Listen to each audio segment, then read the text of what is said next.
et dont il pourrait en fait nous être utile. Ce qui va m'intéresser ici, c'est, ça dépendra de vos questions, mais mon idée ici de départ, c'est celle de voir avec vous comment ce que vous avez en fait comme doute vis-à-vis de vous-même ou vis-à-vis de l'autre sont en fait ou peuvent être en fait des ressources dans la communication, le dialogue, la confiance en vous, la reconnaissance de l'autre et la confiance que vous pouvez permettre aussi à l'autre d'obtenir et la reconnaissance que vous pouvez aussi permettre à l'autre d'obtenir. Donc voilà, on va y aller tranquillou. Euh, et je vais couper le reste aussi. Ouais, je suis encore un petit peu dans dans la technique. Et alors, je vois qu'il y a des commentaires déjà. Bonsoir, c'est Marcel Simo, je suis ravi de vous rencontrer. Enfin, je vous rencontre pas, mais merci d'être là, c'est superbe. Si vous avez des questions, c'est le moment. Alors, je ne sais pas si toutes les questions vont apparaître. On est à la fois en live sur Facebook et sur YouTube, sur mon profil Facebook et sur ma page professionnelle Facebook et sur ma chaîne YouTube, ma chaîne YouTube. Et donc, normalement, je devrais avoir des infos là, vos infos. Bonsoir Nathalie, j'ai bien reçu. Voyons voir. Donc, c'est ça en fait, là, ce qui se passe ce soir. C'est qu'en général, quand je fais un live ou une classe ou un call, j'ai des choses que j'aime, que je veux partager avec vous, et je prends des questions certaines fois, et on facilite les choses, et je vous donne des outils, etc. Ce que je voudrais faire ce soir, c'est bien sûr vous permettre des nouvelles possibilités que vous n'aviez pas forcément conçues ni imaginées avant. Mais j'aimerais surtout qu'il y ait une forme de conversation, une forme de dialogue qui apparaisse, c'est-à-dire que je me rends disponible en fait à toutes vos questions. C'est un sujet, le sujet des relations, le sujet du dialogue en lui-même et le sujet des possibilités relationnelles, quelle que soit la forme de dialogue, c'est quelque chose qui me passionne depuis toujours, avec lequel je travaille professionnellement depuis 16 ans, avec lequel je travaille 15 ans, depuis lequel je travaille depuis une vingtaine d'années, et donc que j'ai enseigné ou que j'utilise dans mes classes pour faciliter les choses, pour faciliter les gens, pour accompagner les gens, et aussi en individuel. Donc c'est quelque chose que je connais, c'est quelque chose qui me passionne, et jusqu'à maintenant c'est utile. Euh, voilà ce que je sais. Donc j'aimerais le partager avec vous, sans prétention, et surtout vous poser les questions sur ce que vous savez qui est possible dans ce domaine-là. Voilà, c'est une présentation. Et nous y sommes. Donc, je vois qu'il n'y a pas de questions pour l'instant. Et vous êtes quand même déjà pas mal là en ligne. Allez-y, n'hésitez pas. De quoi il en revient? De quoi il s'agit? Je l'ai déjà un peu présenté. Je vais essayer de le redire autrement, avec des mots différents. Parce que dire une même chose de différentes manières, eh bien, c'est un, un atout. Si vous savez faire ça, alors vous allez pouvoir mieux vous entendre avec l'autre. C'est ça, en fait, dont j'aimerais qu'on parle. L'entente. Pouvoir s'entendre avec quelqu'un, même si cette personne a des points de vue totalement opposés aux nôtres. C'est ça qui est passionnant. Comment on peut faire dans une situation donnée, que ce soit en intimité ou professionnellement? Salut Frank! Hello Frank, I'm so happy you're here. Et tu parles français, bien sûr. Pardon. Comment on peut faire dans une situation donnée euh, pour générer cette confiance et cette reconnaissance mutuelle sans avoir à confronter nos points de vue? Comment on peut faire pour ne pas avoir à défendre son point de vue? Là où j'aimerais vous amener, c'est à une capacité particulière qui est celle de ne pas avoir à dire ce qui est vrai pour vous, c'est-à-dire sortir de ce besoin que l'autre reconnaisse votre besoin ou ce qui est vrai pour vous. Parce que c'est ça qui vous maintient, en fait, qui nous maintient, quand je tombe dedans aussi, j'en fais partie, c'est ça qui nous maintient dans ce combat constant pour avoir raison ou ce retrait constant pour se maintenir dans le tort. Euh, Rien ne sort de là de constructif. C'est pas comme ça qu'on s'entend les uns avec les autres, et c'est surtout pas comme ça qu'on prend confiance en soi. Donc, s'il y avait ce soir peut-être un titre général au-dessus de tous ces prétextes qui sont là, c'est en fait la confiance en soi. Est-ce que vous avez véritablement confiance en vous? Est-ce que vous avez véritablement confiance en ce que vous savez? Ou est-ce que vous passez votre temps à douter de ce que vous savez? Et parce que vous doutez de ce que vous savez, vous avez besoin que l'autre valide ce que vous savez. Vous avez donc besoin que l'autre reconnaisse votre besoin et votre savoir. Le problème, c'est que ça n'arrive pas. Jusqu'à une certaine étape, c'est-à-dire jusqu'à ce que toi-même, tu te sois reconnu, jusqu'à ce que toi-même, tu aies véritablement confiance en ce que tu sais et en ce que tu es, l'autre ne pourra pas te reconnaître. Et il y a donc différentes étapes qui vont nous permettre de transformer ça. Mais j'ai pas envie de vous lancer tout ça en dehors d'un contexte personnel ou précis. J'ai pas tellement envie de faire une classe là-dessus ce soir, de rajouter encore des concepts et des idées. Je fais plein de classes là-dessus, donc j'aimerais changer en fait. J'aimerais vraiment que vous ameniez des questions. Franck, si tu es encore là, est-ce que tu aurais une question? Marcel, est-ce que vous auriez une question? Morgane, Audrey, est-ce que vous auriez une question? Allez, faites-moi parler, je suis à votre disposition. Tout ce que je vous ai dit jusque-là, est-ce que ça vous amène quelque chose déjà? Question 1. De douter de ce que je sais quand je suis en interaction avec quelqu'un d'autre. Et douter de ce que je sais quand je suis en interaction avec quelqu'un d'autre. Et puis, c'est quoi la question? Je ne comprends pas la question. Vous pouvez répéter la question? Qu'est-ce que c'est que douter ce que tu sais quand tu es en interaction avec quelqu'un? Ok.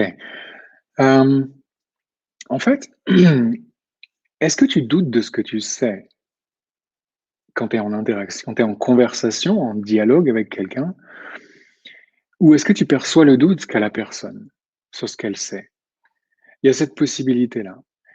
Et puis, il y a la possibilité qu'en effet, tu doutes. Si c'est pas le cas, alors en effet, tu peux douter de ce que tu sais. Et comment sortir de là? Déjà, rappelle-toi une chose qui, pour moi, est claire et évidente, mais pas forcément pour vous pour l'instant, c'est que je ne doute que de ce que je sais. Ce que j'en pense, ce que je pense, je n'en doute jamais. Je ne doute que de ce que je sais. Ce que j'en pense, ce que je pense, je n'en doute jamais. Je ne vais pas mettre en doute mes pensées. Mes pensées, je les ai arrêtées et conclues et je fonctionne avec ces points de vue comme des références pour décider que les choses sont comme ceci et pas comme cela. Pour empêcher les choses ou les concepts ou ma réalité de changer trop, voire de changer du tout. Mais ce que je sais, par contre, c'est quelque chose qui change tout le temps. C'est quelque chose qu'à chaque instant va être différent, qui à chaque instant va être différent. Donc, j'en doute, parce que je me suis dit que c'était bleu, puis finalement c'est vert.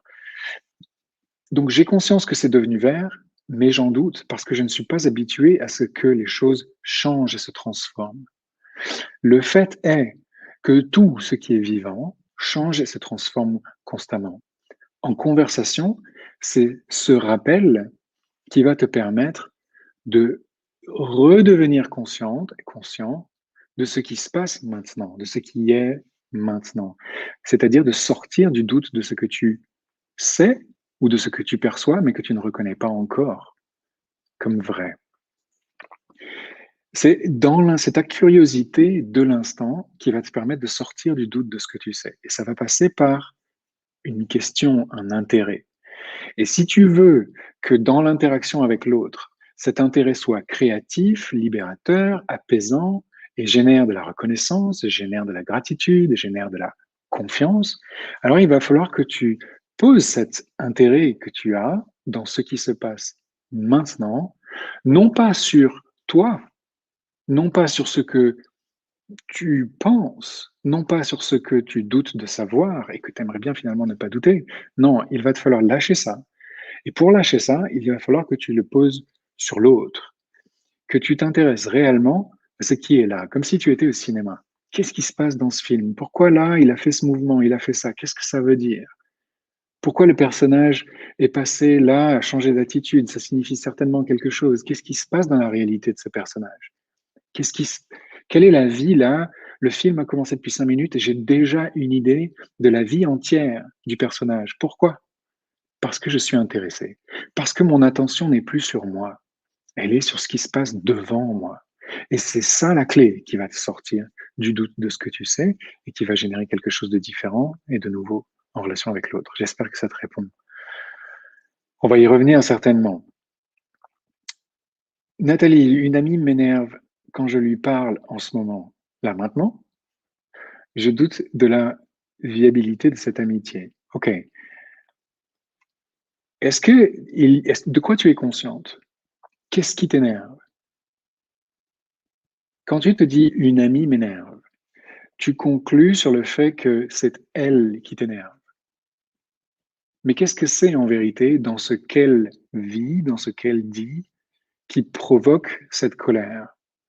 Et si cette colère était en fait un moyen de te révéler quelque chose que tu n'as pas voulu voir parce que ça ne faisait pas partie de ce que tu avais identifié de ton amie. Non, elle pourrait pas faire ça.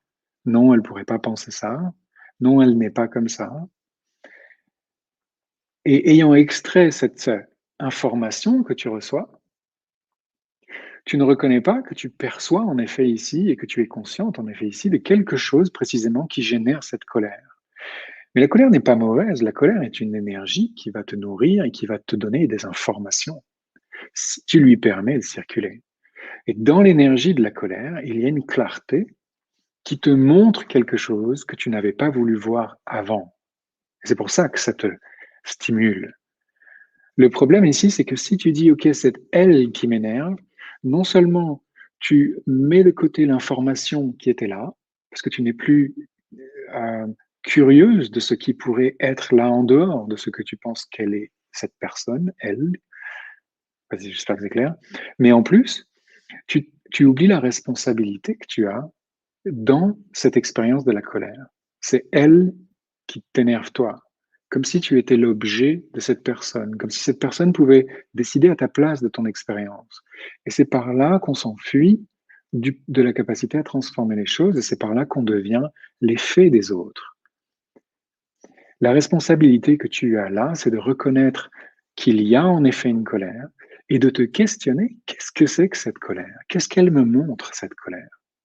La question que je vais te poser, Nathalie, c'est est-ce qu'il y a un mensonge? Est-ce que cet ami te ment? Un, oui ou non? Ou ouais, ça me parle. Ok, donc quel est ce mensonge? Non, ça me parle pas. Bon, alors deuxième question. Est-ce qu'elle essaie de te contrôler? Ah, c'est peut-être ça. Elle essaie de te contrôler. Ok. Donc, si elle essaie de te contrôler, c'est peut-être parce que toi, tu ne corresponds plus à ce qu'elle avait, elle, défini de toi. Tu te rends compte que c'est le miroir de ce que tu étais en train de penser? C'est-à-dire que le mensonge, par exemple, ou le contrôle qu'elle était ou qu'elle faisait ne correspond pas à l'idée que tu as d'elle. Ce qui veut dire que la colère que tu as, c'est en fait le miroir de la colère qu'elle a parce que tu essayes, enfin, la colère qu'elle a, c'est le miroir de la colère qu'elle a. Et si tu t'attaches à cette colère en essayant d'y réagir, tu en deviens l'objet et tu vas faire comme elle est en train de faire, c'est-à-dire que tu vas commencer à essayer de la contrôler, elle, parce qu'elle ne correspond plus à ce que tu as défini d'elle.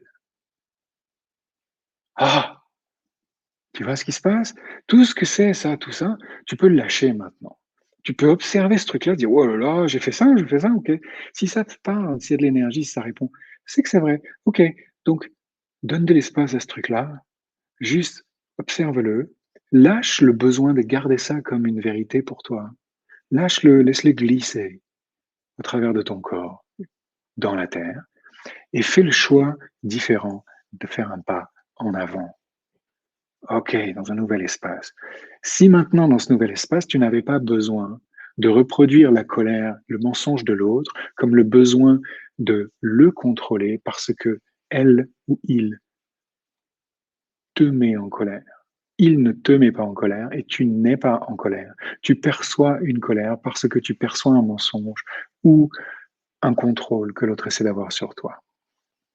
Quand l'autre essaie de te contrôler, c'est parce que tu as changé par rapport à l'identité qu'il avait de toi, l'idée qu'il avait de toi. Il n'arrive plus ou elle n'arrive plus à te contrôler précisément. Donc elle va commencer à faire des efforts pour te contrôler à travers le jugement ou à travers le mensonge. Et c'est ça que tu perçois. La colère est là pour te le révéler. Waouh! Ok, super. J'espère que ça te répond à ta question. C'était, je doute de la viabilité de cette amitié. Ok? Ben, en effet, si une amie te juge, parce que contrôler l'autre, en fait, c'est le juger, ok? Le jugement, c'est ce que tu utilises pour contrôler l'autre, ou toi-même, quand tu te juges toi-même, pour ne pas changer, pour ne pas évoluer, pour rester bien comme ça, positif ou négatif. Le jugement peut être positif aussi. Je suis comme ça, je suis bien comme ça. C'est aussi un jugement, c'est aussi un contrôle. Et un ami ne te contrôle pas normalement, ne te juge pas normalement. Véritable ami ne te juge pas. Donc en effet, il y a peut-être un changement ici qui est en train de se faire. Si tu es disposé à lâcher ce que tu as voulu saisir et attacher de cette personne dans ta vie, dans ta réalité, alors tu pourras évoluer et permettre à cette personne d'évoluer aussi sur son chemin. Si vos chemins ne sont pas parallèles, ils ne sont pas parallèles. Tu rencontreras d'autres personnes qui, elles, certainement, seront plus à des contributions, mais certainement plus amicales. Donc ici, si tu veux, je vais venir aux autres questions, merci pour les questions. Donc ici, dans cette responsabilité-là que tu reprends, il y a aussi le courage de choisir de marcher ta route, ton chemin, pas de diverger de ton chemin parce que tu veux rester avec telle ou telle personne. Ça aussi, c'est une forme de responsabilité ici, qui, lorsque tu la reconnais, va non seulement te libérer, toi, des réactions ou de la saisie de la colère ou des choses comme ça, mais va aussi permettre à l'autre de trouver son chemin. Parce que ça, tu vois, ça libère les liens, ça donne de l'espace. Donc, ça va contribuer à l'autre aussi. Personnellement, j'ai des amis d'enfance que j'aime au fond de moi et avec lesquels je ne suis plus en contact en ce moment, depuis quelques années maintenant, ou très, très, très rarement, parce qu'on n'a pas les mêmes routes. Ça ne veut pas dire pour autant qu'on est en conflit les uns les autres. On n'a pas les mêmes routes et on connaît tout ça. Mais ce qu'on connaît peut-être pas tous, c'est que le jour où j'ai vu que certains de ses amis jugeaient mes choix, alors j'ai dit, OK, je vais prendre le large.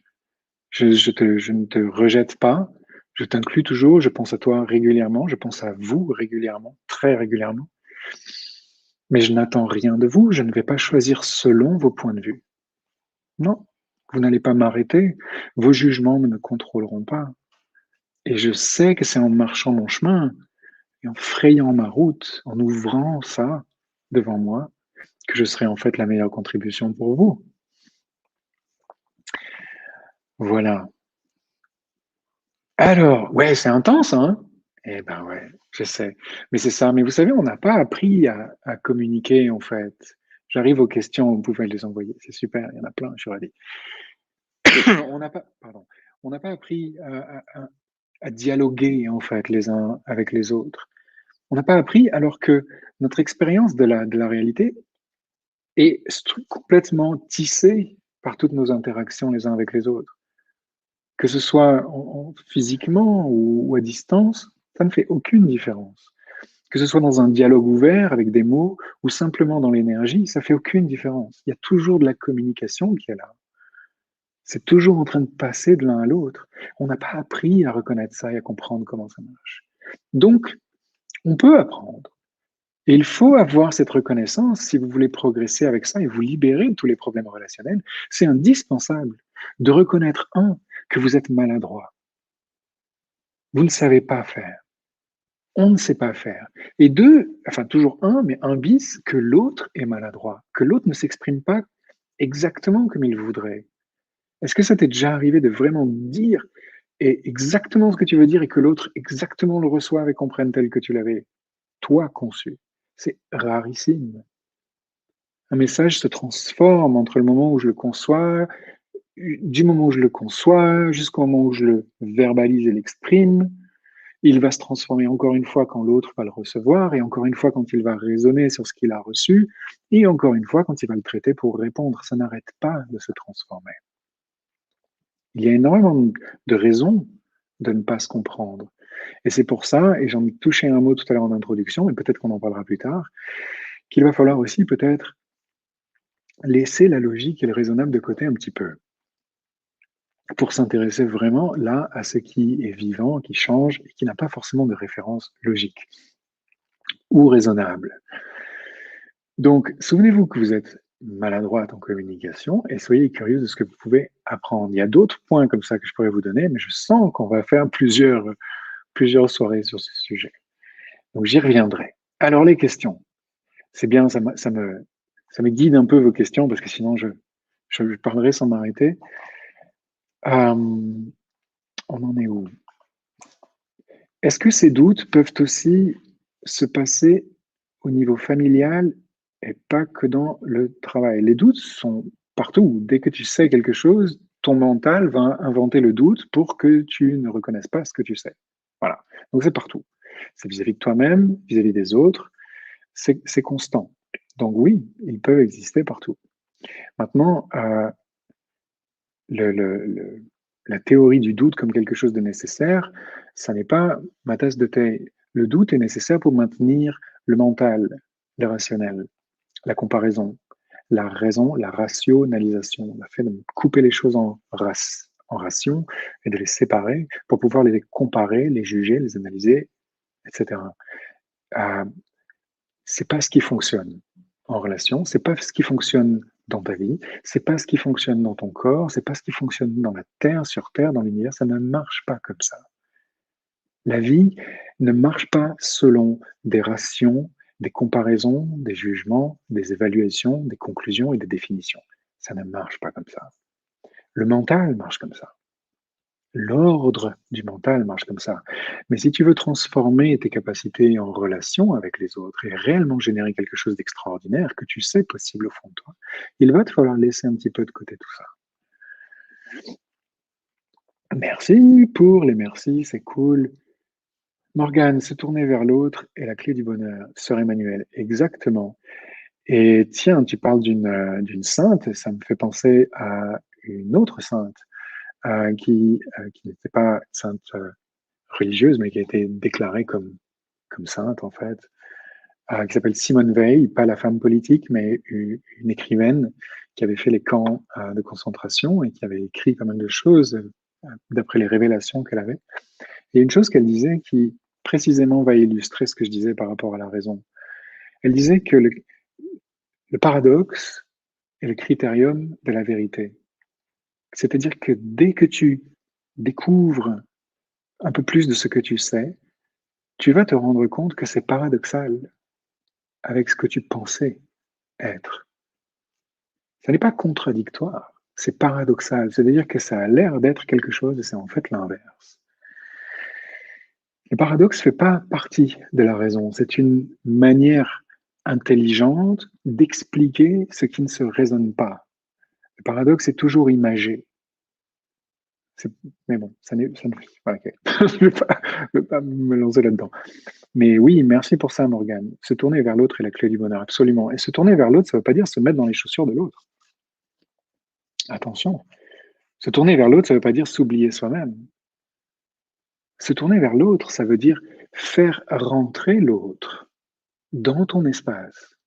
Enfin, non, plus précisément, permettre à l'autre d'entrer dans ton espace s'il le choisit. Mais si je veux aller me mettre dans l'espace de l'autre, alors je vais perdre le mien. Ça ne va pas non plus fonctionner. C'est aussi une erreur qu'on fait euh, quand on se rend compte qu'on a cette qualité empathique et que vous avez certainement, sinon vous ne serez pas là, qui est de percevoir la souffrance de l'autre, mais aussi tout le reste, les réalités de l'autre. Quand on a cette qualité-là, qui est un vrai potentiel, l'erreur qu'on a faite très souvent, c'est de choisir d'aller se mettre dans la réalité de l'autre, dans les chaussures de l'autre. Le problème, c'est qu'on ne va pas ni s'aider soi-même, ni aider l'autre comme ça, parce qu'on va prendre sa place au volant Donc, on va lui enlever un petit peu de sa liberté quand même. On va vouloir l'aider, donc on va se croire un peu supérieur quand même. Et on va oublier ce dont on est véritablement responsable, c'est-à-dire de sa propre voiture, de son propre manège. Donc, il ne s'agit pas de perdre ton espace pour aller dans l'espace de l'autre. Il s'agit d'agrandir, au contraire, ton espace, ta présence, pour que l'autre puisse y rentrer s'il le souhaite.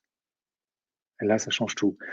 Mais ça inclut quand même cette première idée qui est de se tourner vers l'autre. C'est-à-dire, en fait, tourner ton attention vers l'autre. Centrer ce qui était égocentré sur l'autre. Comme dit un monsieur qui s'appelle Jean-Louis Lascaux, qui est quelqu'un qui est président de la Chambre professionnelle de médiation et de négociation, qui m'a formé en médiation, avec qui j'ai travaillé un petit peu, quelqu'un d'extraordinaire, il a inventé ce terme qui s'appelle altérocentrage. C'est-à-dire que je vais centrer sur l'autre mon intérêt, mon attention. C'est exactement ça. Est-ce que merci pour ça, Morgane. Nathalie, j'ai la sensation que ces paroles veulent me limiter. Les paroles de l'ami qui t'énerve, donc, hein? Ok, ben ouais, c'est ça, bien sûr. Donc, elle essaie de te contrôler. Et tu dis le mensonge. Et elle te ment. Ok. Elle te ment pour te contrôler. C'est ça? Ok, merci. Bon, ben alors c'est bon. Voilà. Donc, tu sais quoi faire maintenant. Si tu sais pas encore exactement quoi faire, tu peux poser d'autres questions. Question suivante. Où j'en suis? Oh, c'est super. Vous êtes curieux et bavard. J'adore. Euh,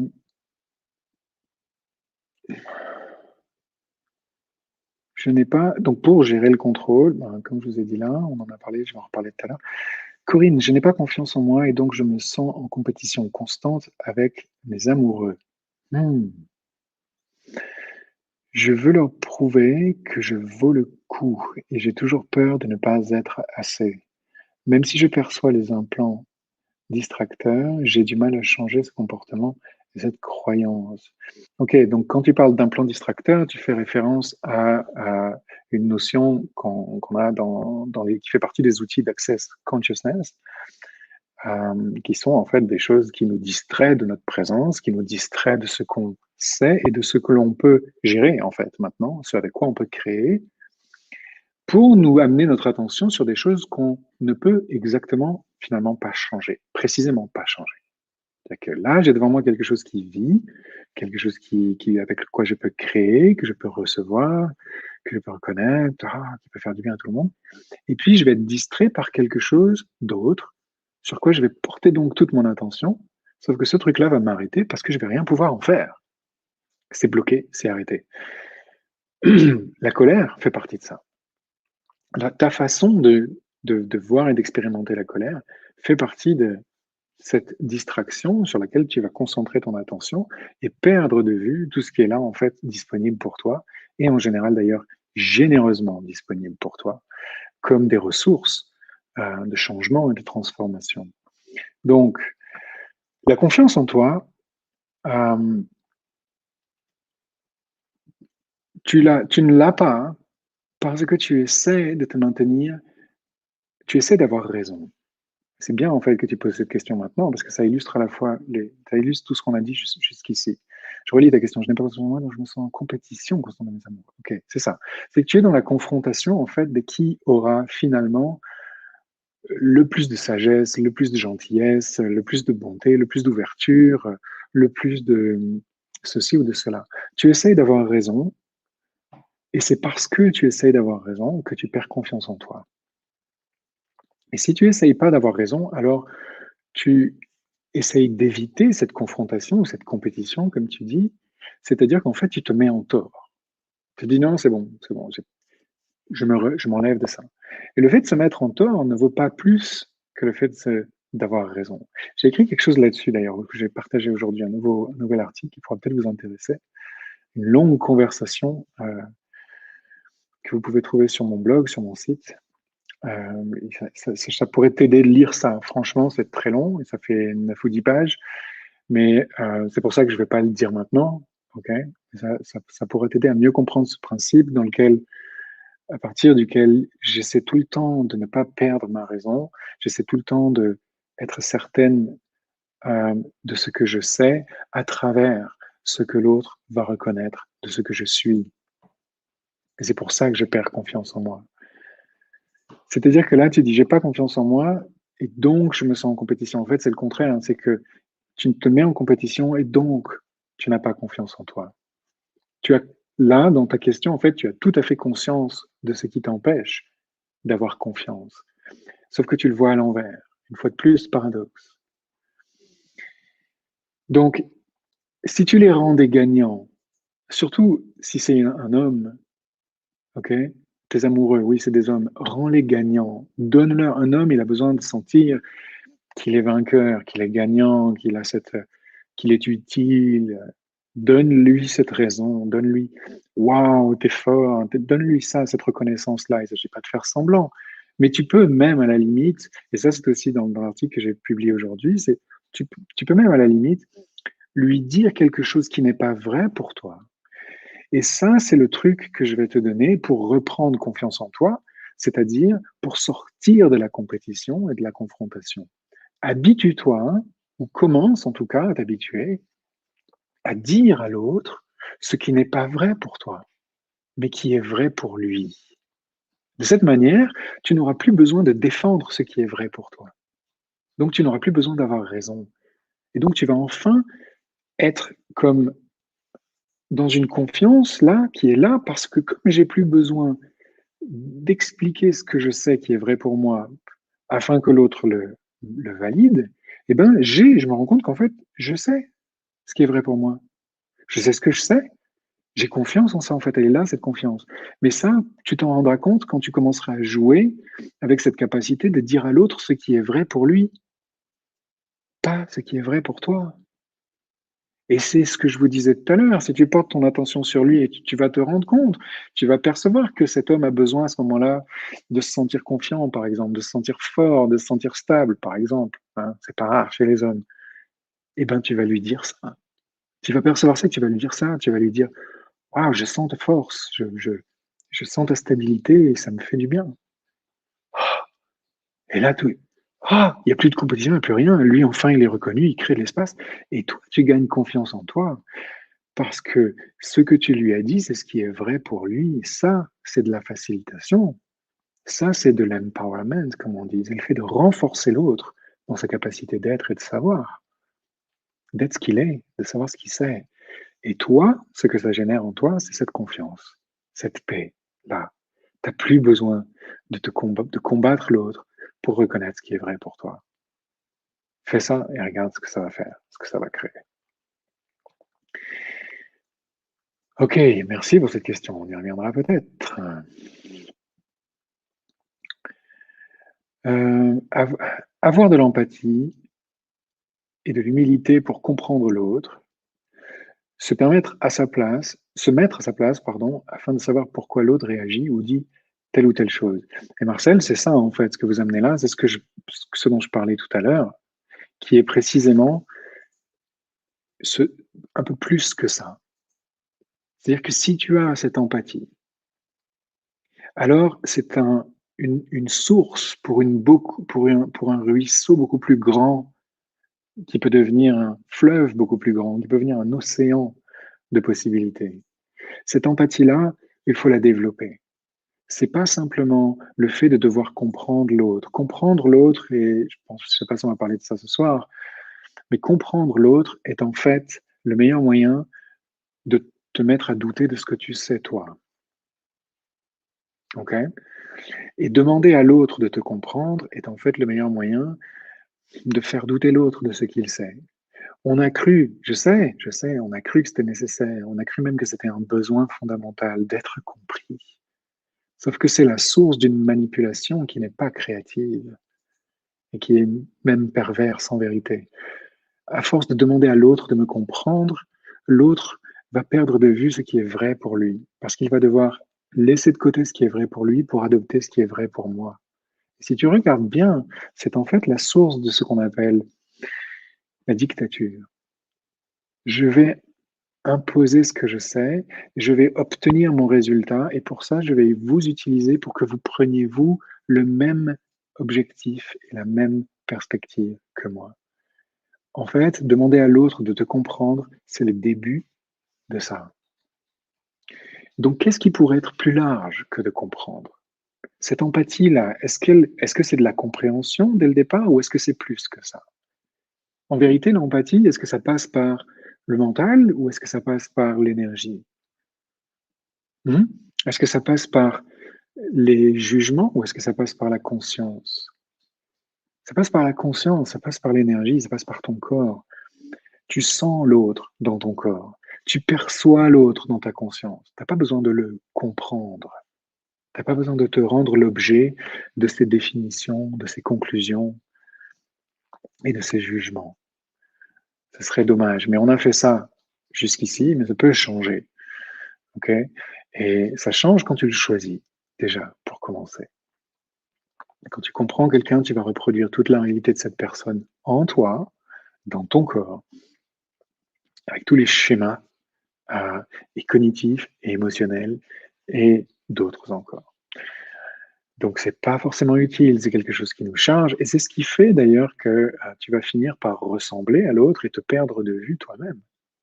Un peu comme un animal qui va ressembler à son maître. Mmh. Ou non, attends, en fait, c'est le maître qui ressemble au chien, c'est ça? Ouais, c'est en fait ça. Tel chien, tel maître. OK, j'espère que ça te répond. Et quant à la fin de ta contribution, Marcel, savoir pourquoi l'autre réagit ou dit telle autre chose, eh bien là aussi, savoir pourquoi, c'est le début de quelque chose de beaucoup plus large. Savoir pourquoi, en fait, te maintient dans les justifications d'un choix, dans les raisons d'un choix, dans le passé de quelque chose qui historise un choix, qui le rend solide. Mais tu peux ouvrir ce pourquoi. Quand tu cherches à savoir pourquoi, qu'est-ce que tu cherches en fait véritablement? Quand tu cherches à comprendre, qu'est-ce que tu cherches en fait véritablement? Tu cherches à savoir, tu cherches à inclure, tu cherches à pouvoir être avec l'autre, pas juste le comprendre et savoir pourquoi il choisit ça. Pourquoi quelqu'un choisit ça? Parce qu'il peut le choisir, peu importe. Ce qui est intéressant, c'est qu'est-ce qu'il va pouvoir choisir à partir de maintenant, qui est différent de ce qu'il a choisi jusqu'ici à répétition, précisément parce qu'il savait toujours pourquoi et qui donc maintenait la même histoire. Ce que je vous amène là en vous disant tout ça, pouh, ça touche plein de trucs, hein. Ouais, c'est clair. Détendez-vous, c'est indispensable, s'il vous plaît. Ça va plus loin que ce qu'on pensait, je sais.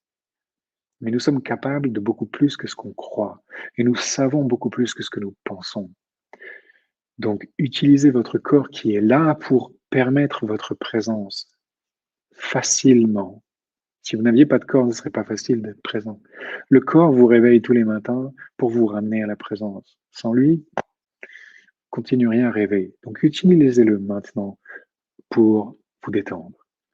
Tout ce qui est un petit peu tendu, intense, dans votre tête ici ou autour de votre tête, permettez à tout ça de descendre à travers votre corps. Le corps est là pour ça. C'est un peu comme si c'était une paille pour que la terre boive de vos énergies. Laissez votre corps être la paille de cette terre, comme un arbre donne à la terre ce dont elle a besoin et reçoit de la terre ce dont nous avons besoin. Soyez ce corps-là. Laissez glisser toutes ces tensions à travers ce corps. Il est fait pour ça. Et laissez ces énergies aller nourrir la terre. Elle est là pour ça.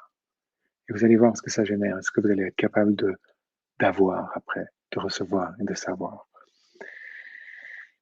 Ah, ça fait du bien, hein. Vous voyez, tout est lié. On ne peut pas parler d'un truc que mentalement. Le corps aussi participe. Dans une conversation, le corps aussi participe. On a découvert un jour que la communication pouvait être aussi gestuelle, oui, mais pas seulement. Elle est aussi énergétique, elle est aussi consciente, elle est aussi tout un tas de possibilités qu'on n'a peut-être pas encore questionnées. Euh, ok.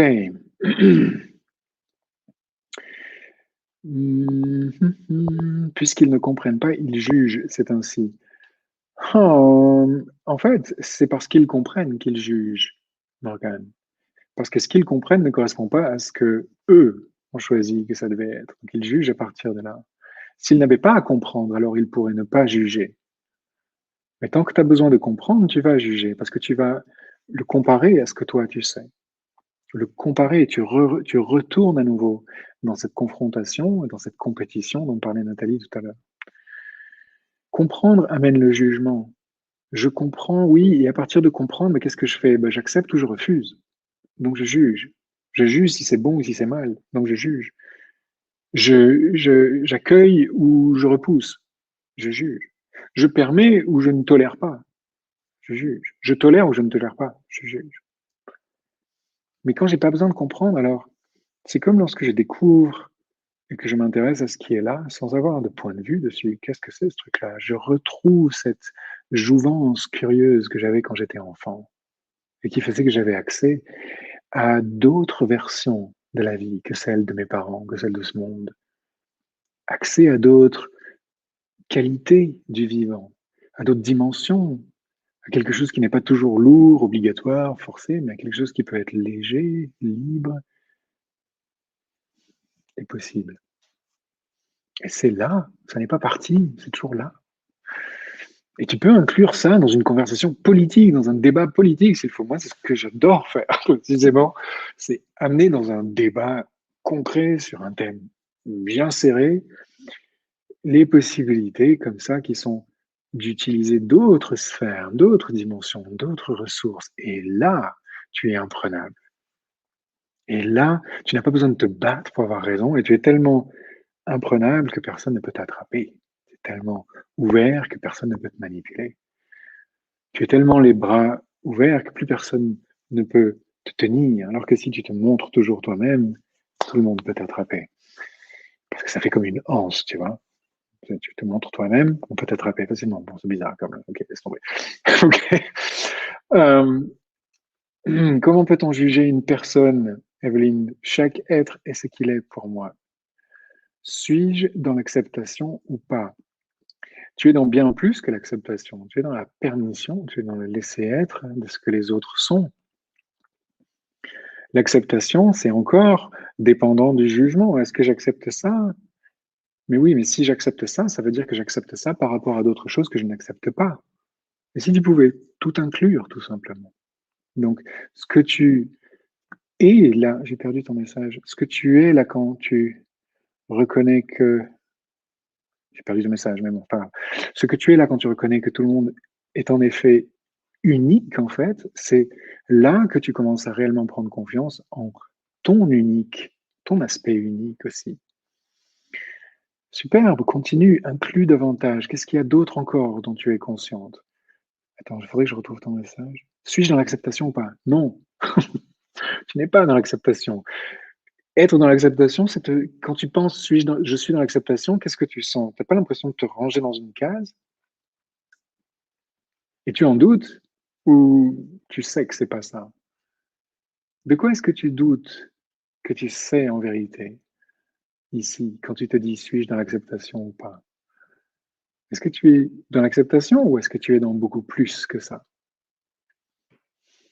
Regarde ce que tu génères chez l'autre quand tu es cette énergie et cette présence-là. Ok, merci. Comment faire avec une collègue qui ne répond pas aux mails professionnels, qui se met en victime et dit ah, je ne sais pas, ah, je n'ai pas vu. Ceci freine le travail en équipe et c'est pénible. Ok. Donc, ce qui va aider ici, c'est de valider son point de vue, valider ce qu'elle te dit comme étant quelque chose d'en effet vrai. Tu sais que, en fait, là, Fatih, tu as peut-être l'idée que c'est quelque chose de faux, qu'elle tourne autour du pot, qu'elle essaie de tourner les choses autrement que ce qui est. Peut-être qu'elle essaie d'échapper, peut-être qu'elle n'est pas responsable. Mais si tu essayes, toi, de lui donner ton point de vue, ça ne va pas marcher. Elle n'est pas disposée à t'écouter. Elle n'est pas disposée à te recevoir. Elle n'est pas intéressée par ton point de vue. Donc, il va falloir que tu la rendes intéressée par ton point de vue. Il va falloir que tu l'intéresses à ce qu'il y a là entre vous. C'est-à-dire que tu vas pouvoir commencer à la responsabiliser sur l'engagement qu'elle a pris avec toi. Pour ça, il te faut absolument lui parler de elle, pas de toi. Tu entends bien? Lui parler de elle, mais pas au travers du reproche, au travers de la reconnaissance, au travers de la validation de ce que tu perçois qui est vrai pour elle. Donc, même si tu sais que c'est pas vrai, encore une fois, comme tout à l'heure, ne lui dis pas ce qui est vrai pour toi, dis-lui ce qui est vrai pour elle ou ce qu'elle prétend qui est vrai pour elle. Là, c'est ça dont il s'agit. Si elle raconte des bobards, alors valide ces bobards comme étant vrais pour elle et regarde ce qui va se passer.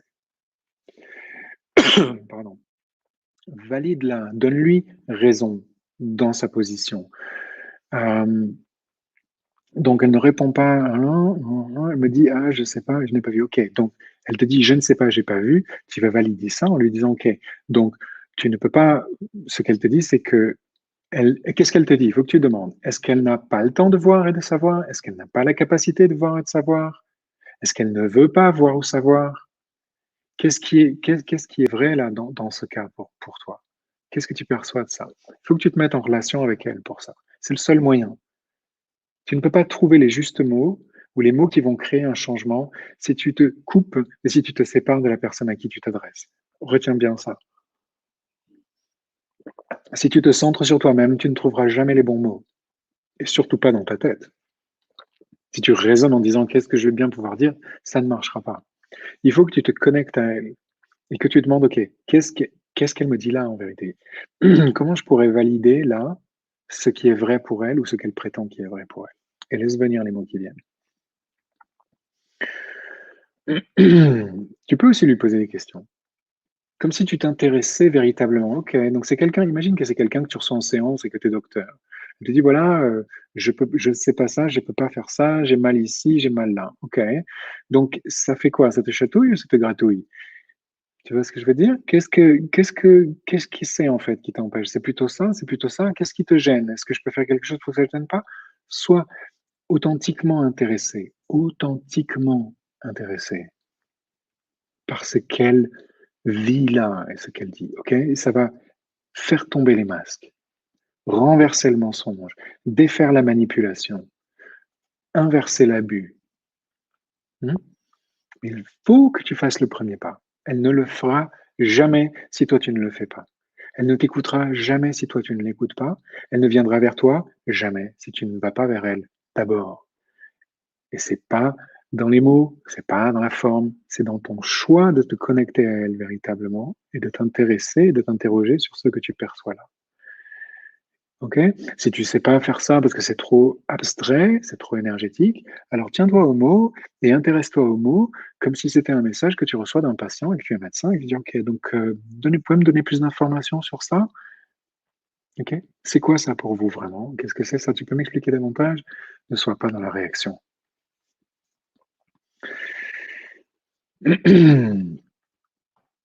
Pourquoi les parents sont toujours dans le contrôle? Parce que les parents ont elle est cool cette question. Pourquoi les parents sont toujours dans le contrôle? Parce que les parents ont créé l'enfant. C'est leur création. Attends, je vérifie si mon c'est toujours connecté? Ouais, OK. Parce que comme j'ai ouvert le boîtier là, des fois ça s'en va. Les parents créent l'enfant, ils le voient d'une certaine manière, ils le conçoivent d'une certaine manière dans les premières années et puis après, une fois qu'ils ont décidé que l'enfant il était comme ça ou elle était comme ça, pardon, bah, c'est difficile d'échanger de point de vue. Je peux pas imaginer que mon fils, ma fille soit pas ce qu'il est. Ce que j'ai su qu'il était, et je le connais quand même mieux que lui se connaît lui-même, c'est moi qui l'ai fait. Ma mère m'a répété ça souvent, je l'adore, elle est superbe, mais elle m'a souvent dit ça, je te connais comme si je t'avais fait, ou je te connais mieux. Elle m'a pas dit je te connais mieux que toi. Mais souvent, il y a cette énergie de je te connais mieux que toi, c'est moi qui t'ai fait. Comme si le parent pouvait savoir mieux que l'enfant lui-même qui l'enfant est et ce que l'enfant sait. C'est absurde. Mais c'est pour ça qu'il le juge. C'est ça ta question, hein? Toujours dans le contrôle, oui, qu'il le contrôle. Donc ils vont le contrôler parce que, donc réponse à ta question, ils ne veulent pas qu'il change. Ils veulent qu'il évolue, l'enfant, dans la direction qu'ils ont conçue, qu'il devait évoluer et qui correspond à l'idée qu'ils s'en sont fait de lui ou d'elle. Voilà, mais ça peut changer un petit peu, mais je vais conseillerais à personne d'essayer de changer le point de vue de ses parents sur lui-même ou sur elle-même. Je dirais plutôt qu'il faudrait lâcher ici et leur permettre, comme aux autres, et si tu arrives à faire ça avec tes parents, tu arriveras à le faire avec tout le monde. Si tu arrives à faire ça avec tes parents, tu arriveras à le faire avec tout le monde. Permettre à tes parents de te voir comme ils te voient, de croire ce qu'ils veulent croire de toi, leur donner raison. Après tout, c'est ça que tu veux, avoir confiance en toi, être libre, savoir ce que tu sais. Et pour avoir confiance en toi, pour être libre, pour savoir ce que tu sais, il te faut arrêter de vouloir avoir raison sur ce que tu sais et de vouloir que l'autre reconnaisse ce que tu sais et ce que tu es. Sinon, tu n'auras jamais confiance en toi. Donc, si tu t'entraînes avec ta mère et que tu y arrives avec ta mère, tu y arriveras avec tout le monde. Je dis la mère parce que c'est quand même avec elle que c'est le plus intense. Voilà. Merci Morgane. Euh, super. Euh, je ne pense pas que les autres n'aiment pas, ils aiment pas comme on le voudrait. C'est tout. Ah oui, tu réponds, Morgane. Ok, cool. Merci. Retour aux sources. Alors, et merci pour tous les commentaires que tu mets régulièrement.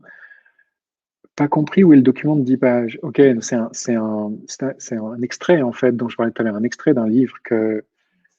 Hein. Ah, tu l'as mis? Ok. Donc, il est dans les commentaires, le lien vers ce, pardon, excusez-moi, vers cet article. C'est un extrait d'un livre que je vais sortir là au printemps, dans le mois qui vient. Un nouveau livre qui va vous plaire. Euh, Ça s'appelle Ne les suis pas. C'est le nom du livre. Ne les suis pas. Puis il y a un sous-titre, mais je vous le laisse en surprise. Ok, c'est donner mon date. S'aimer soi, donne mon date. Ok, là tu réponds encore à Morgane. Super. Bye bye. Qu'est-ce qu'il y a d'autre? Nanana, nanana, c'est cool, vos conversations, c'est chouette. Accueille, cela baisse ta garde, c'est ton histoire, c'est son histoire, la tienne est d'avoir des outils comme Yvan. Ok, c'est bien ça de baisser ta garde, ça me plaît bien. En fait, ce qui se passe quand tu baisses ta garde, c'est que tu fais plus qu'accueillir, tu commences à inclure dans ton espace, dans ton énergie, dans ta présence. C'est beaucoup mieux qu'accueillir, parce qu'accueillir, il y a encore la séparation, si tu veux. C'est oui, puis c'est moi, puis là c'est toi, tu vois. C'est pas complet.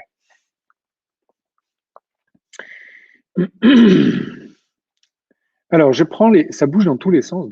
Ah voilà, ça y est, je trouvais. J'aime bien ton explication sur l'empathie qui n'est pas essayer de comprendre l'autre. Pas toujours simple quand on a affaire à des personnes qui se posent toujours en victime dans la vie. Absolument, Marie. Pardon. Euh, oui, donc les gens qui se posent en victime, très souvent, se posent en victime pour que tu deviennes leur objet, pour que tu te mettes à leur disposition, pour que tu deviennes l'effet de leur histoire victimisante. Et ça, c'est quelque chose à quoi il faut aussi faire attention, bien sûr. Et quand l'autre te demande de te comprendre, eh ben oui, c'est là que ça se passe. C'est pour ça que je disais tout à l'heure à Marcel qu'il faut ouvrir un peu plus que ce besoin de comprendre ou cette possibilité, cette capacité de comprendre. Il faut regarder plus large. Parce que lorsque l'autre te demande de le comprendre, eh ben oui, c'est là qu'en effet, tu deviens un petit peu l'objet de sa victimisation. Quelqu'un qui vient vers toi et qui dit, oh là là, j'ai tous ces problèmes, tu vas te sentir obligé de faire quelque chose pour lui parce que tu vas le comprendre. Est-ce que ça va vraiment l'aider? Quelle est la position que tu prends quand tu choisis d'aider quelqu'un? Parce que cette personne se victimise. Regarde bien, est-ce que tu ne te retrouves pas à choisir pour cette personne? Est-ce que tu ne te trouves pas dans la position de celui ou celle qui sait mieux ou qui sait plus?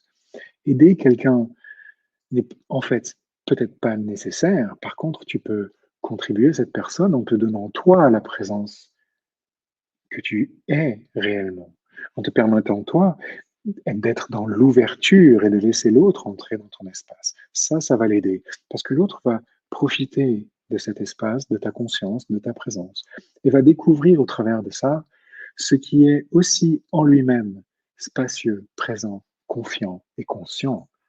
Et ça, c'est véritablement en fait soutenir quelqu'un. Pas de lui dire ce qu'il faut faire, pas de comprendre ses problèmes. Ça le maintiendrait encore. Combien de fois il y a des gens qui sont venus vous voir en disant j'ai tout un tas de problèmes, tu as tout fait pour lui, et puis la semaine d'après, il avait tout un tas de problèmes à nouveau. Ça ne les aide pas. Il y a une expression en anglais qui dit on n'apprend pas on n'apprend pas un poisson à grimper aux arbres. Je crois que c'est un truc comme ça. C'est pareil. C'est comme aussi l'histoire d'apprendre à quelqu'un à pêcher ou de lui pêcher un poisson pour lui. Ici, il s'agit d'apprendre à quelqu'un à pêcher pour qu'il puisse pêcher lui-même, pas de lui pêcher tous ses poissons. C'est le même principe. Ok. Ah, ça fait que sauter les messages, donc j'ai du mal à suivre, mais j'y arrive. Valider le mensonge de l'autre, si je perçois un mensonge, n'est-ce pas manquer d'authenticité? Du coup, on ne parle pas trop du doute, en fait, ce soir. Je voulais parler du doute, mais c'est pas grave. Valider le mensonge de l'autre, si je perçois un mensonge, n'est-ce pas manquer d'authenticité? Alors voilà, Marie, la question, la chose dont je parlais. C'est manquer d'authenticité envers qui? Envers toi ou envers lui ou elle? Qu'est-ce qu'elle attend, l'autre personne? Est-ce qu'elle est vraiment intéressée par ce que tu racontes de toi ou est-ce qu'elle attend que tu reconnaisses ce qu'elle raconte d'elle? Qu'est-ce qui est authentique pour elle? Si tu regardes bien, tout le monde ne parle en fait quasiment tout le temps que de soi-même. Comme à l'école, oui, mais à moi c'est ça, à moi c'est ça. On ne parle que de soi-même. La personne qui est en face de toi, elle exprime quelque chose qu'elle attend que tu reconnaisses, même si ça n'est pas vrai pour toi, même si ça n'est pas authentique pour toi. Mais à vouloir garder ton authenticité, parce que c'est quelque chose de supérieur, de suprême, il faut être authentique. Oui, il faut être authentique. Mais pour être authentique, il faut que tu aies confiance en ce que tu sais. C'est-à-dire que tu n'aies plus besoin de le comparer ou de le mettre en confrontation avec ce que c'est l'autre. Quelqu'un qui a vraiment confiance en soi ne débat pas, ne dit pas non, ça c'est pas vrai, c'est comme ça. Il dit oui, ça c'est vrai pour toi, tu as raison. Et c'est ça la véritable authenticité. C'est là que tu deviens vraiment utile pour les autres. Donc, j'ai plus, j'essaie de retrouver ta question. Ah, je n'ai plus.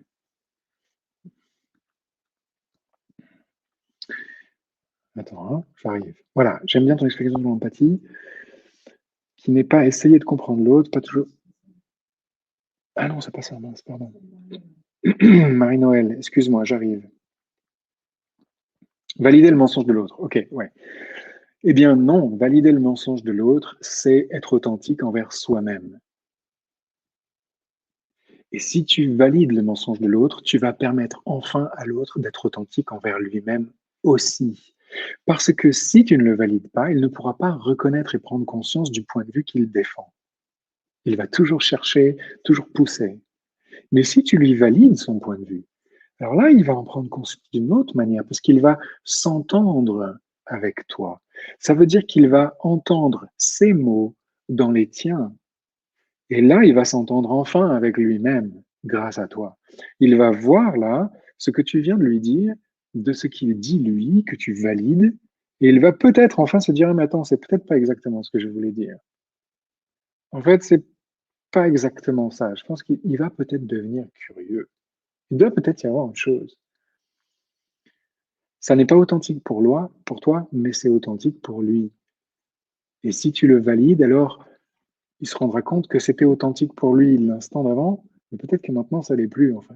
C'est comme ça que les choses changent. Paradoxe encore, tout est l'opposé de ce qui paraît être, et rien n'est l'opposé de ce qui paraît être. La forme est le vide est la forme n'est rien d'autre que le vide n'est rien d'autre que la forme. Ce qui est authentique pour toi, c'est de valider l'authentique de l'autre, pour l'autre, à l'autre. Et là, enfin, quand l'autre aura pris cette reconnaissance, reconnu, avoir cette gratitude, eu cette gratitude aussi, que toi, tu l'as enfin entendu, tu es peut-être la première personne qui l'a entendu. Alors là, il y a quelque chose, un changement, un renversement qui va se passer, qui va lui permettre enfin d'être intéressé par ce qui est authentique pour toi. Et là, tout change. Et c'est comme ça qu'on défait des conflits qui, des fois, ont 20 ans d'âge. Aussi, c'est pas seulement pour rendre les choses plus faciles, c'est aussi pour défaire les conflits. Ce qui revient un peu au même, en fait. Merci pour cette question, Marie. Jusqu'où est-ce que je dois m'intéresser à l'autre quand cet autre est agressif, voire violent verbalement avec moi? Il n'y a pas de limite? Ok. Si tu, jusqu'au bout, jusqu'à ce que la violence s'arrête, voilà ma réponse. S'il y a encore de la violence, c'est que tu n'es pas suffisamment encore ouverte à cette personne, intéressée et disposée à la percevoir. Si la violence n'est maintenue que lorsqu'il y a une résistance. S'il n'y a plus de résistance, il n'y a plus de violence. Ça ne veut pas dire de devenir un paillasson, ok, et de dire vas-y, tape-moi, ou vas-y, dis-moi du mal. Ça veut dire d'ouvrir ce dont je parle depuis tout à l'heure, de l'ouvrir encore davantage. Un peu comme si tu as fait des arts martiaux et que quelqu'un t'attaque, tu vas devoir, ou si tu, un peu l'histoire, tu vois, l'aïkido, j'aime bien l'aïkido, l'exemple de l'aïkido. Tu vois ce que c'est, un maître d'aïkido, il a les bras ouverts, les bras baissés, il bouge à peine, il est complètement dans l'ouverture, mais personne ne peut l'attraper. Il maîtrise la violence. C'est l'art de la non-violence, l'ouverture dans la communication, ton choix de laisser l'énergie de l'autre entrer dans ton espace pour que tu puisses voir, percevoir et utiliser cette énergie plutôt qu'être utilisé cette énergie, qui est ce qui se passerait si tu te fermais à l'autre. Tu deviens manipulable, attrapable, frappable. Et ça continue, ça continue. Donc si la violence continue, c'est que tu n'es pas encore assez ouverte. Là encore, paradoxe. Mais c'est comme ça que ça marche. J'ai sauvé ma vie 2 fois, comme ça, de 2 personnes qui ont essayé de me tuer dans des moments où j'aurais rien pu faire si j'avais pas tout ouvert comme ça. Et ça transforme la violence. Je vous jure, la personne là en face de toi, d'un seul coup, transformée par cette ouverture. L'intérêt, la curiosité, la disposition à être plus que ce que tu essaies de défendre. C'est ça le développement personnel en vérité. Ça veut dire développer plus que la personne. Pas développer la personne, développer plus que la personne, aller au-delà de la personne. Et c'est ce qui se passe ici. Donc jusqu'où je dois m'intéresser à l'autre quand cet autre est agressif, voire violent verbalement avec moi, jusqu'à ce que la violence s'arrête. Il n'y a pas de limite. Il n'y a pas de limite à ton ouverture.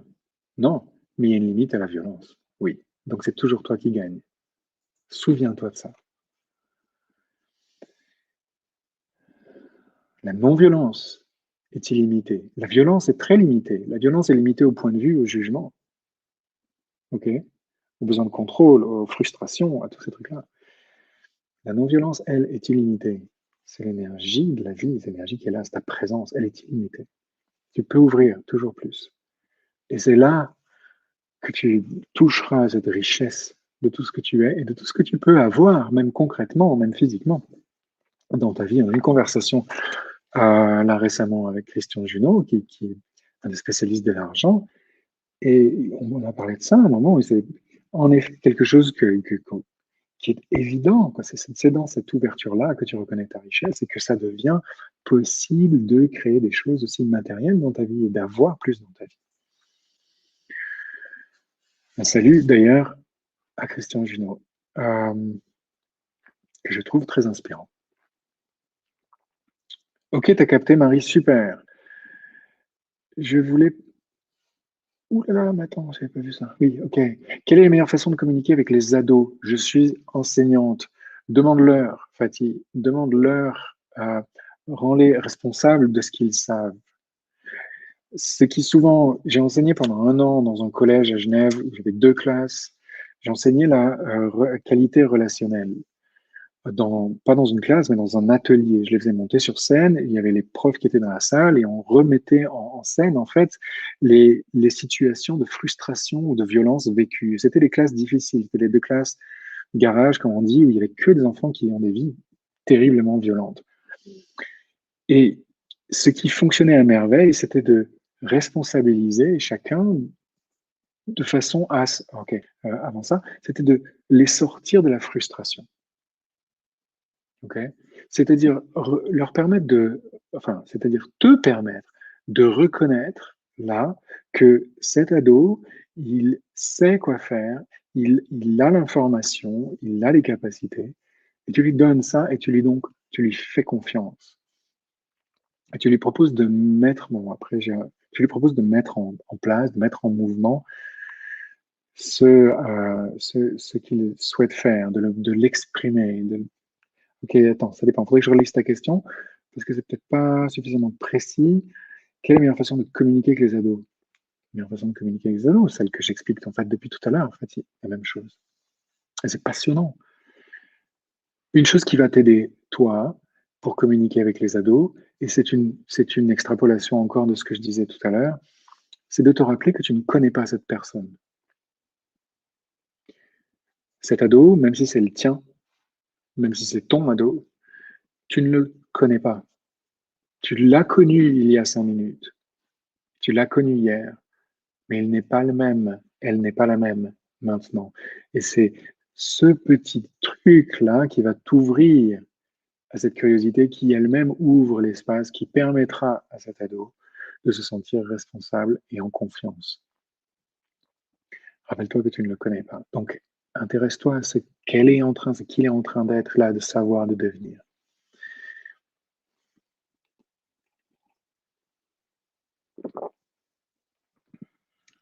Les ados ont besoin qu'on ait confiance en eux.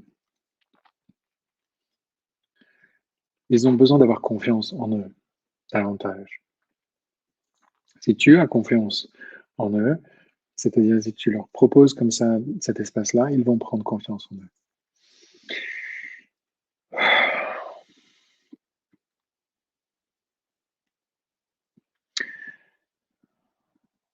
Marine, ok, cool. Ça va? Ça va? On continue. Ok.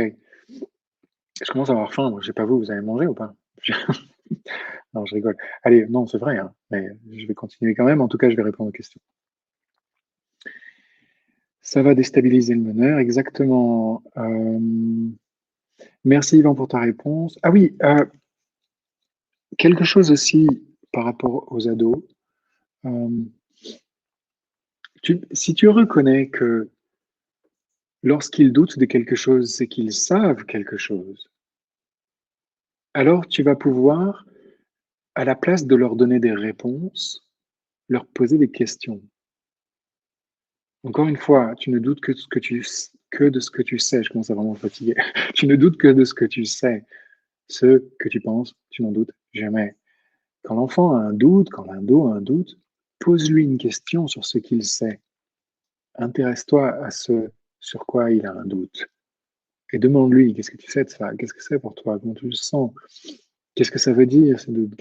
Quand quand tu exprimes ça, c'est quoi pour toi? Qu'est-ce qu'il y a derrière ça? Hmm. Les ados ont besoin d'avoir confiance en eux parce qu'ils doutent de ce qu'ils savent constamment. Parce que ça ne correspond pas forcément à ce qu'on leur dit qu'ils devraient savoir. Donc ils vont commencer à se juger eux-mêmes. Et là, c'est le début de la fin. Mais heureusement, la fin, elle n'est jamais finie. On peut toujours la remplacer par le début, ce qui est bien. Donc, demande-toi, intéresse-toi. Ne donne pas de réponse. Pose des questions. Ok. Comment faire pour améliorer la communication avec une personne qui parle avec colère et qui est dans le jugement?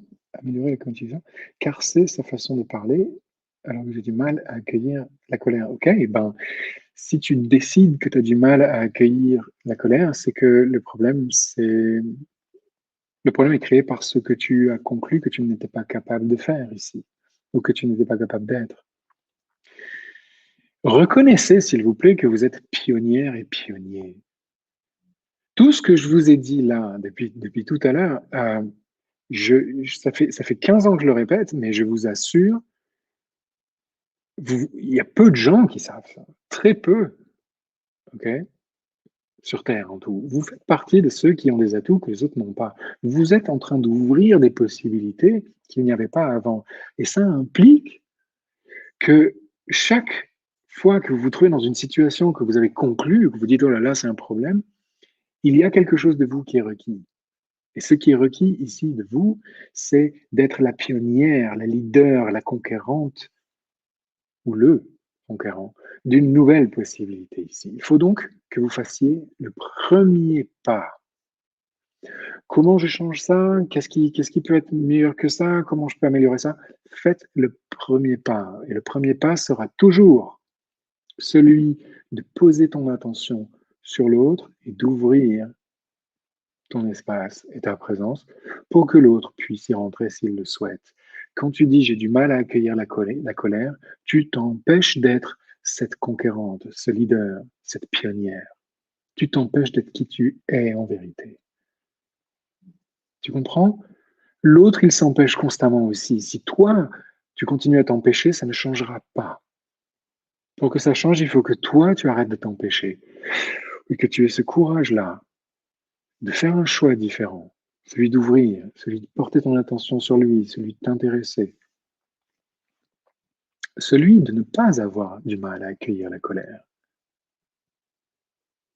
Qu'est-ce qu'il y a derrière cette conclusion et ce jugement que tu as de toi-même en disant j'ai du mal à accueillir la colère? Quand tu vois que c'est là, voilà un truc que je vous ai donné tout à l'heure et je vais vous répéter ici parce que ça marche extraordinairement bien.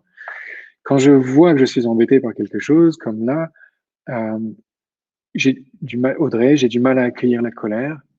Ok, ce truc-là, j'ai du mal à accueillir la colère. Qu'est-ce que c'est pour toi? Cette énergie-là, c'est quoi? C'est quoi ce truc? Cette conclusion que tu as? Observe-le, donne de l'espace à ça. Ne lutte pas contre ça. Sinon, tu vas le renforcer. Et donne de l'espace à ça. Permets à ce truc-là, ce mal à accueillir la colère. Qu'est-ce qu'elle forme, ça? Quelle couleur, ça? Quelle sensation, ça? Quel goût, ça? Quelle lumière? Quel mouvement, ça? C'est quoi comme énergie, ce truc-là?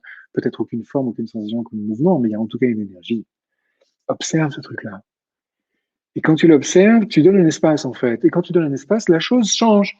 T'as remarqué? C'est comme avec l'ado. Si tu lui donnes de l'espace, comme l'enfant, si tu lui donnes de l'espace, il change, il évolue. Mais ce que tu juges et ce que tu conclus n'a pas d'espace. Donc ça ne peut plus changer. Pour que les choses changent, il faut leur donner de l'espace. Pour leur donner de l'espace, il faut s'y intéresser. Quand tu t'intéresses à ça, tu peux enfin l'observer. Et quand tu l'observes dans cet espace, ça commence à se transformer. Et là, tu lâches le besoin de le faire tien, de garder cette idée-là, et tu t'intéresses maintenant à ce qui est devant toi. Tu choisis différent, tu avances devant. Et tu demandes, OK, qu'est-ce que je peux faire maintenant de cette colère? Qu'est-ce que j'ai là comme capacité à être avec cette colère, à la permettre, à l'observer comme un nuage dans le ciel, sans avoir à la contrôler, sans avoir à y résister, sans avoir à y répondre. Et souviens-toi que tout ce contre quoi tu luttes, tu en deviens l'effet. Même les choses qui t'appartiennent, si tu luttes contre cette colère, ou si tu luttes contre le fait de ne pas avoir de facilité avec la colère, tu deviens l'objet de ça, l'effet de ça, l'esclave de ça. Et tu ne peux rien changer que tu juges ou que tu aies conclu. Ça ne peut plus changer. Si tu veux changer quelque chose, ça ne changera que en t'intéressant à ce que cette chose est maintenant. Là, ça va changer. Parce que là, tu crées de l'espace. Là, tu permets à cette chose d'être. C'est le seul moyen de changer les choses. C'est-à-dire de ne pas les changer dans un objectif défini avec le contrôle dictatorial, mais de leur permettre de changer, c'est-à-dire de se transformer en ce qu'elles peuvent devenir d'autres. Et c'est pas toi qui décides ça. Et c'est ça qui est magique. J'espère que tu réécouteras ça ou que tu t'en souviendras. Je le répéterai peut-être une autre fois. Mais pas ce soir. C'est pas écouté, c'est trop tard. Non, ce que je disais, c'est si tu juges quelque chose, tu ne pourras jamais le changer. Mais si tu t'intéresses à cette chose, alors elle va se transformer. OK? Permets la chose. Comment faire pour améliorer la communication avec une personne qui parle en colère? Ok, ça, je viens de te répondre. Je tiens à cette personne et aimerais trouver des clés pour mieux communiquer tout en me sentant respecté. Le respect que tu attends de l'autre, il faut que tu te le donnes à toi-même. Tu ne pourras jamais l'avoir de l'autre si tu ne te l'es pas accordé à toi-même. Octroie à toi ce respect, cet honneur, cette confiance, cette vulnérabilité de savoir ce que tu sais sans que ça corresponde à ce que tu as décidé que tu devais savoir. Et cette reconnaissance, cette gratitude d'avoir enfin là l'espace de toi et d'avoir enfin la vulnérabilité de te reconnaître. Sois reconnaissante pour toi. Le respect va dépendre de ça. Ton respect pour toi-même va dépendre de ça. Et le respect que l'autre peut avoir de toi dépend totalement du respect que tu as pour toi-même. Regarde comment ça se passe. Les gens qui ne se respectent pas, on ne les respecte pas. Les seules personnes que tu honores sont des gens qui s'honorent eux-mêmes. Ok? Et dans la relation intime, c'est pareil. Si tu es en couple et que tu attends des choses de l'autre, ça veut dire que tu ne te les as pas offertes à toi-même. Questionne ça, regarde ça. Et cette possibilité-là d'être un petit peu plus honnête avec toi-même que d'habitude, même si c'est pas très confortable. Ok? Regarde ce que tu ne t'es pas offert. Et en général, tout ce que tu attends que l'autre t'offre, c'est ce que tu ne t'es pas offert. Il ne te l'offrira pas. C'est à toi de te l'offrir. Et une fois que tu te l'as offert, le monde entier, l'univers entier te l'offrira. Ça commence avec toi. Vous le savez quand même, depuis Gandhi, Bouddha, etc. Non? Ça commence avec soi. Et bien là aussi. Ok, dois-je accepter dans une relation la violence physique ou mentale? Ne s'agit-il pas d'un manque de respect de soi-même? Euh, Ben là, Evelyne, en fait, c'est à la fois la réponse à Audrey et à Audrey, aux deux Audrey qui ont posé tout à l'heure les questions sur la violence et là sur le fait du respect. Dois-je accepter dans une relation la violence physique ou mentale? Non, la violence, tu n'as pas à l'accepter jamais. La violence, c'est non. Mais qu'est-ce que ça veut dire? Comment tu vas transformer la violence? En fait, tu as deux manières. Tu peux faire ce que je disais tout à l'heure, c'est-à-dire c'est-à-dire ouvrir, percevoir davantage, encore ouvrir davantage, devenir de plus en plus là hum, réceptive pour que cette violence disparaisse. Je sais que c'est contradictoire, mais c'est comme ça que ça marche. Et si vous voulez plus de détails, il faudrait écouter ce que je disais tout à l'heure, parce que je ne vais pas le répéter. Mais ça, c'est ce qui marche très bien, c'est ce qui peut te sauver la vie quand quelqu'un a une violence qui te dépasse, une vraie violence dans laquelle tu pourrais perdre ton corps, une violence qui est plus forte que toi, en fait, que tu crois plus forte que toi. Ok? Parce qu'en fait, il n'y a rien qui soit vraiment plus fort que toi si tu choisis d'être présente. Mais parce que quand tu es présente, tu as toutes les ressources du monde. Tu sais, comme les super-héros dans les dessins animés, c'est pareil. Ça marche comme ça. Pas que dans les dessins animés d'ailleurs. Mais si tu sais que tu as une autorité, parce qu'il s'agit d'autorité en fait. Si tu donnes l'autorité à la violence de l'autre, alors il va te falloir vraiment devenir totalement vulnérable pour que ça se transforme. Ok? Pas te soumettre à l'autre, mais te soumettre à ta présence, à ton ouverture, à ta conscience, à ta confiance. Mais si l'autre n'a pas l'autorité sur toi, c'est-à-dire si tu n'as pas donné l'autorité de l'autre à l'autre sur toi-même, alors tu peux dire stop tout simplement à la violence. Tu peux dire non, pas de violence ici, stop. Tu l'as toujours cette autorité, mais tu ne te le permets pas. Tu te le permets avec des enfants, avec des ados, avec peut-être certains amis ou dans la famille, et ça marche. Tu peux dire hop, non, pas de violence, ça ne marche pas pour moi ici, ça. Trouve autre chose. Personnellement, la violence, c'est le seul truc, en fait, que moi j'ai dit non, pas ça. Ça, non. Autre chose. Et elle prend toutes les formes possibles et imaginables, la violence. Donc, dois-tu accepter la violence physique ou mentale? Absolument pas. Jamais. N'accepte jamais rien, d'ailleurs. Ok? Mes conseils sont là. N'accepte jamais rien. Intéresse-toi à ce qui est. Permets ce qui est d'être là. Mais tu n'as pas besoin de l'accepter, c'est-à-dire de le faire tien, de le comprendre. Non, c'est là, ok, c'est intéressant, ok, sûr. Comme ça que tu fonctionnes, toi. D'accord, d'accord, ok, cool. Tu peux t'intéresser aussi. Et comment ça fonctionne aussi ça? Et qu'est-ce que tu fais avec ça, etc. Mais ça n'est pas accepter, c'est s'intéresser, c'est permettre, c'est inclure. Accepter, encore une fois, c'est j'accepte ça parce que je refuse ça. Tu es encore dans la dualité, tu es encore dans le jugement. Et la violence, non, surtout pas. J'espère que je te réponds. Un manque de respect de soi-même, si tu l'acceptes, la violence, oui, totalement. Absolument. Bien. Ouvrir les portes du nouveau monde. Exactement, c'est ce que nous sommes en train de faire. Merci pour toutes ces lumières. Et ben, merci à toi, Fatih, et merci à tout le monde, vous toutes, et aux quelques hommes, dont Marcel, qui a eu le courage de poser des questions, même si c'est le seul homme qui a osé. Merci pour ça, je suis touché que vous ayez été là ce soir, vraiment touché. Et honoré par vos choix et votre curiosité, on va arrêter là, je crois, pour ce soir, et on va remettre ça, parce que, ben, encore tellement, tellement, tellement de choses à dire, et c'est tellement utile. Une chose que je dois vous dire avant de partir, je sais que vous allez partir maintenant, mais c'est pas grave, ne partez pas, euh, parce que il y a ça. On va faire un travail très avancé, mais super joyeux et super léger là-dessus, pour enfin laisser derrière soi véritablement tous les trucs qui nous retiennent. Et pendant 3 mois, travailler ensemble, créer ensemble, transformer ensemble, laisser derrière soi les problèmes pour générer la vie, créer la vie qu'on veut.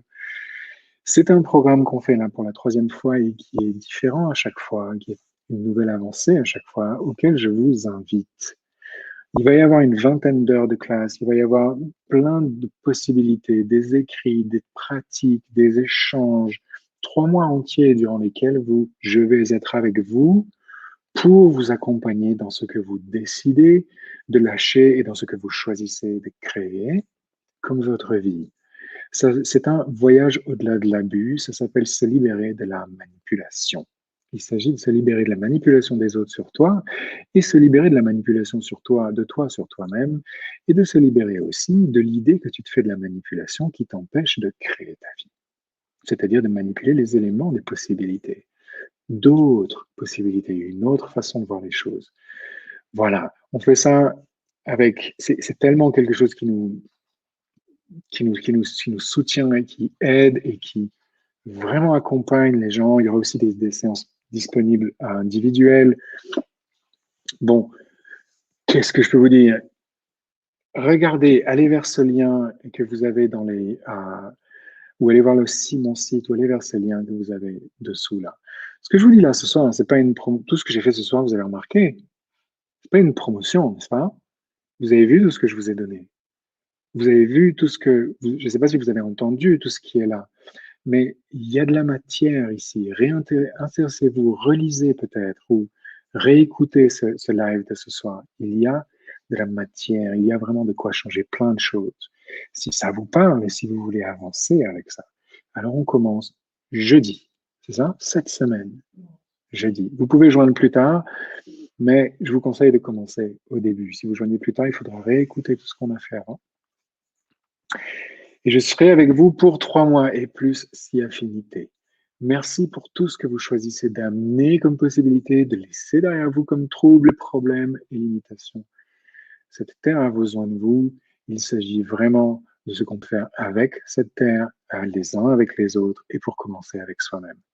Je vous embrasse, je vous remercie, je suis touché et très honoré de votre intérêt, de votre curiosité, comme à chaque fois. Ciao, à bientôt.